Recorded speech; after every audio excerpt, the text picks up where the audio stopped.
انبیاء کیوں آتے؟ اللہ نے جتنی مخلوق بنائی ہے اس میں صرف انسان ایک ایسی مخلوق ہے اور جنات، جن کو اللہ نے امتحان کے لیے پیدا کیا ہے۔ خلق الموت والحیات لیبلوکم ایکم احسن عملا۔ ہم نے زندگی اور موت کو پیدا کیا ہے کہ ہم دیکھیں تم میں خوبصورت عمل کر کے کون آتا ہے۔ انا جعلنا ما علی الارض زینۃ لہا لنبلوہم ایہم احسن عملا۔ ہم نے یہ دنیا تمہارے لیے بڑی خوبصورت بنائی ہے، لیکن ہم یہ دیکھیں گے کہ عمل کو خوبصورت کون بناتا ہے۔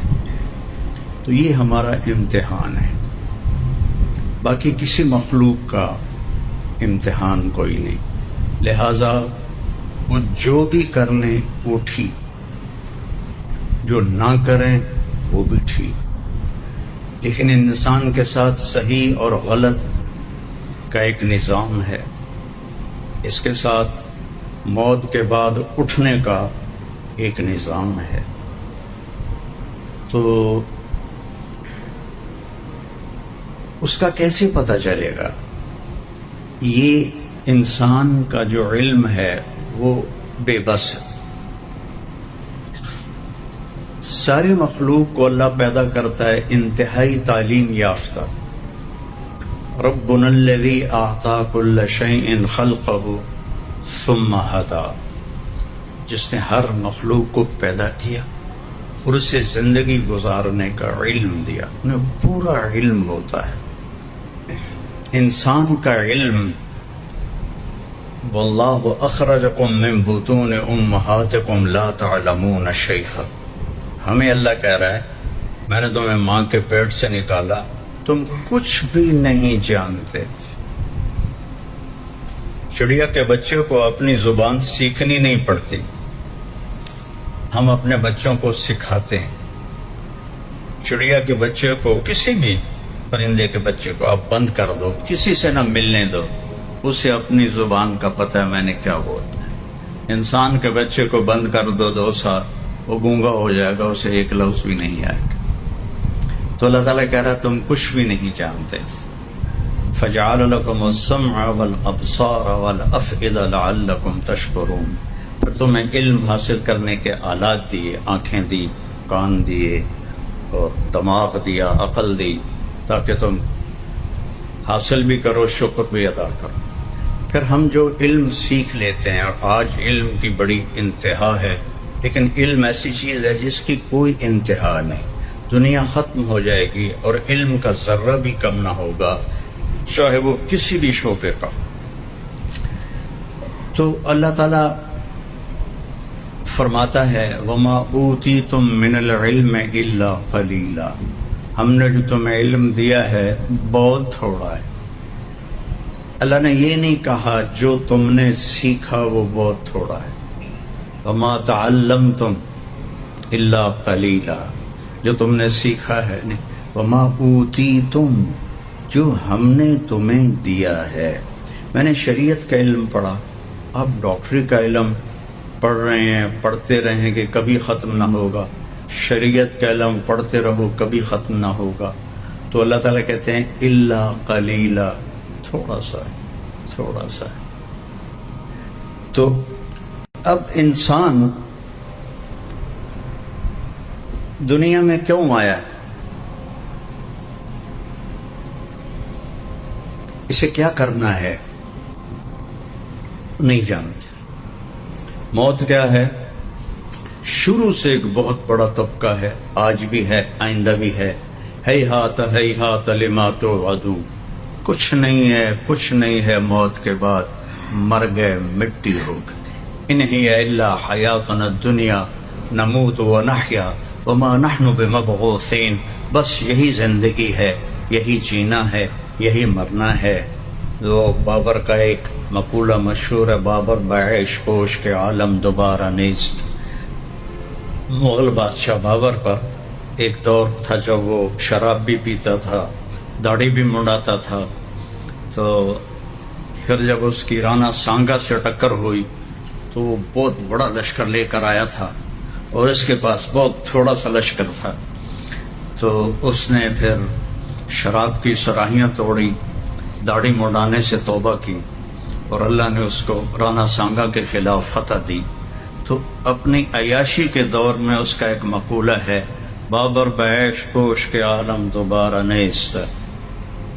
بابر موج کرو، مزے کرو، زندگی دوبارہ نہیں آئے گی، آگے پتہ نہیں کچھ ہے بھی ہے کہ نہیں ہے. تو ہمارے علاقے کی پنجابی میں ایک محاورہ ہے، اے جہاں مٹھا تے اگلا کہیں لٹھا. تو وہ جو مرتا ہے وہ دیکھ لیتا ہے، جو مرتا فکشفنا عنک الغطاء فبصرک اليوم حدید. جب تم مرتے ہو تو ہم تمہاری آنکھوں سے پردہ ہٹا دیتے ہیں اور تمہاری نظر وہ دیکھتی ہے جو تم کبھی بھی نہیں دیکھ سکتے تھے، اور تمہاری نظر بے خطا ہو جاتی ہے. جس کا تم انکار کرتے تھے وہ سب کچھ تمہارے سامنے آ جاتا ہے. تو اب کیوں پیدا کیا؟ میں نے کوئی درخواست تو نہیں دی تھی.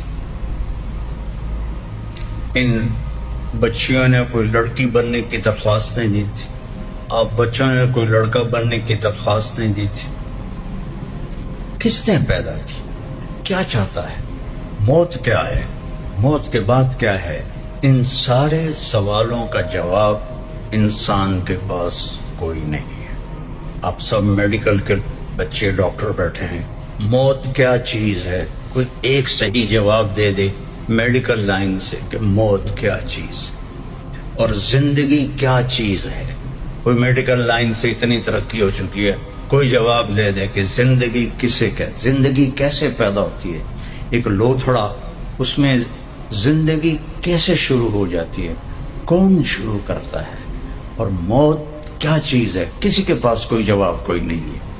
اس لیے پھر اللہ انبیاء کو بھیجتا ہے جو آ کر انسان کو بتاتے ہیں کہ تو امتحان کے لیے ہے اور موت کے بعد تیرا نتیجہ نکلے گا، اور یا بہت اعلیٰ ہے جنت یا بہت خوفناک ہے جہنم.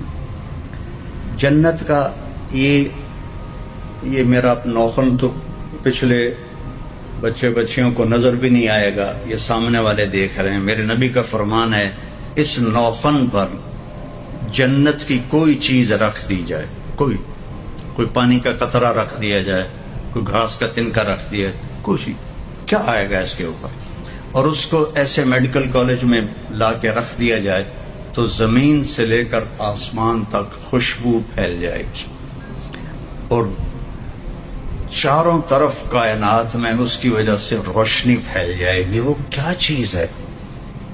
اور دوسرا بھی انتہا بتائی کہ جہنم کے ایک ڈول پانی، جہنم کا ایک ڈول میں 6-7 لوٹے پانی آتا ہے، اس کو 7 سمندر میں ڈال دیا جائے. میں نے سارے بڑے سمندروں کا سفر کیا ہوا ہے، اس میں اسے ڈال دیا جائے اور 71% سمندر کا پانی ہے اور 29% خشکی ہے. اس میں اگر وہ ایک ڈول پانی ڈال دیا جائے تو سارے سمندر کھولنے لگ جائیں. کیا ٹیمپریچر ہوگا اس کا، اور اس میں وہ غوطے کھائیں گے، وہ انہیں پلایا جائے گا. تو وہاں 2 انجام ہیں، ایک بہت اعلیٰ، ایک بہت خوفناک.